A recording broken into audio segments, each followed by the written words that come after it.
Well, the hardest enemy obviously is the one that you fight that you can't see or hear coming for you, and such as the stealthy and deadly COVID-19. But the Centers for Disease Control in Atlanta has another plan they're working on. And joining me to spell it out is our chief medical editor, Dr. Corey Hebert in New Orleans. Welcome, Doc. Hey, Fred, I'll tell you, it's been a long day. I actually do still see patients, and I was on call last night, so I apologize for the attire and the backdrop, but, BNC comes first, so I have to give the information. Well, you are the man. Well, let's get to it then. This is an antibody study that the CDC is planning to roll out in 25 metropolitan areas, 325,000 people. What's the plan? What's the goal? Okay, so basically what we're all looking for is an antibody test, and once we have an antibody test, we'll be able to know who has been infected and who is protected. That's the biggest thing that we needed to know, because if we know that, then we would know who can go back to work, who can go to school, who can be a teacher, who can be a healthcare worker. All these things are very, very important, and without the antibodies, there's no way for us to know. The antibodies, the World Health Organization came out to say that we're not 100% sure that those antibodies will be protective for everyone if you had the virus or not, or if you got exposed and didn't have any symptoms. But what the CDC is trying to do is to get a huge amount of people so that we can, and get their blood so that we can see what the antibodies are, so we can look at what the herd immunity is going to be, and also know where the contact tracing is, where the largest amount of people that are possibly protected, where they live, and so we can do a certain amount of surveillance on those groups. And it's a very important study. I think that it's going to be landmark. It is, but it's unwieldy too, isn't it? I've heard reports that the study could take up to 18 months to complete. Same timeline, yes, basically, as a possible vaccine development.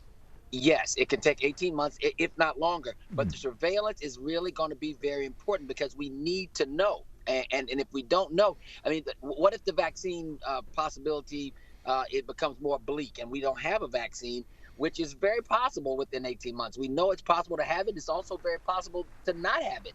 So we need to know where the highest areas of people that are protected, we need to know where they are, so that we can actually do that surveillance, so we can know the contact tracing of those groups, and to see if, and this is another part that's important, if we have people that have antibodies and we know that they do, then what we can honestly say is we can watch them to see if they get infected again. If they don't, then we'll know that the antibodies that you naturally make will protect you from this virus over the next year or two. How much is this going to help, Doctor, the local health officials, people like Dr. Matt Willis, public health officer from Marin County, California? He told NBC News this, and I'm quoting here: "We're feeling exposed at the local level in terms of not seeing that kind of organized plan from the CDC." This is welcome news for them, right?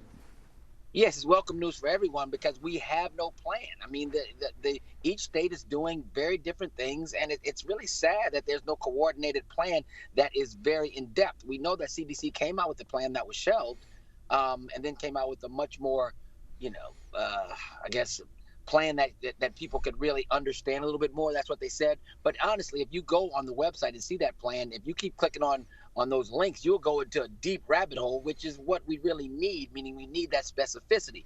But if you just look at those 7 or 8 little slides to say what you should do to go back to school, or what you should do to go back to work, or to church or whatever, those aren't really good. But when you start looking at all the data that the CDC has compiled, it is there. But we need to have a federal coordinated effort, so that we don't have PPE shortages in one state, and not PPE shortages in another state, and then one state has a good test, another state has a bad test. It needs to be coordinated, and it's not. So that's what we're looking for. And one final question before I let you go tonight, Doctor. Hearing the president saying that all of these medical personnel, doctors and healthcare providers, are taking hydrochloroquine on a regular basis, is there anything to that at all?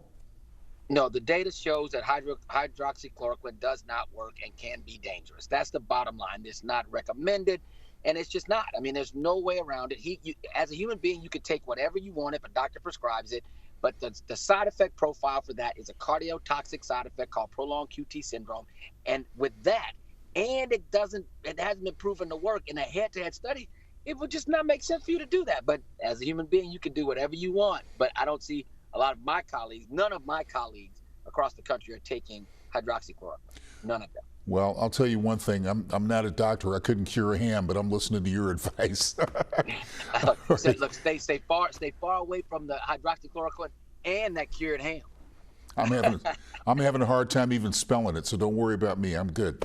All right. All Thanks, right. doctor. We'll talk to you later. Thank you. All right.